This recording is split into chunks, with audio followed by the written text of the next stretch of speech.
Caring for my animals has taught me so much.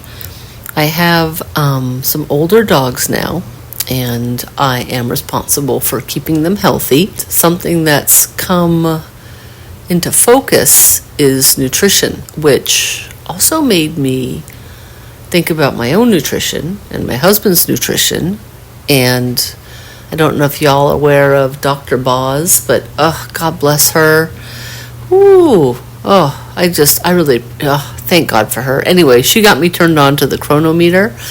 So I've been looking at our nutrition, and, we had some nutritional holes, which, we have filled up. But it also made me think about the dogs. I've been feeding them some kibble. I like to do some raw feeding. I feel like it really helps them nutritionally to have access to fresh food. It's kind of expensive to buy raw food for dogs. I'm always on the lookout for things that, help, and, being mindful of cost. And a friend had a bunch of roosters. Now, let's just pause and have a trigger warning. This involves butchery and feeding animals to dogs. So if that's distressing, feel free to click away.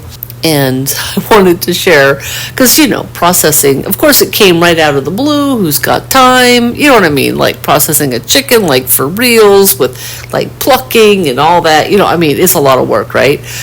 So I got the birds and I minimally processed. As you can see, minimally. Pretty much, well, I just happen to know that my dogs, and I'm assuming many dogs, do not like the actual gut part, the innards, the digestive tract of the chicken. My dogs do not like that.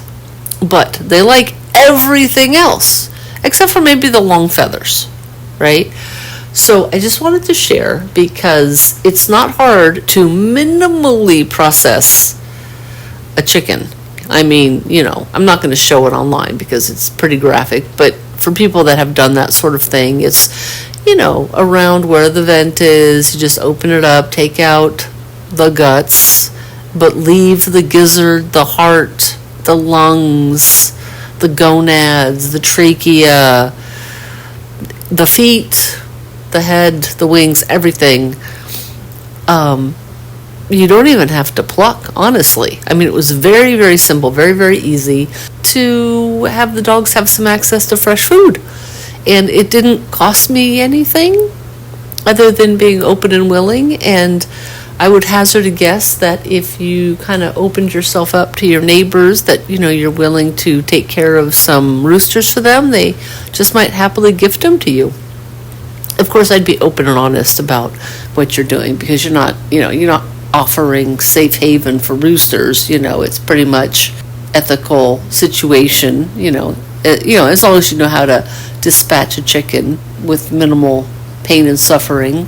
So I just wanted to share, and leave in the comments below if anyone has any tips or tricks.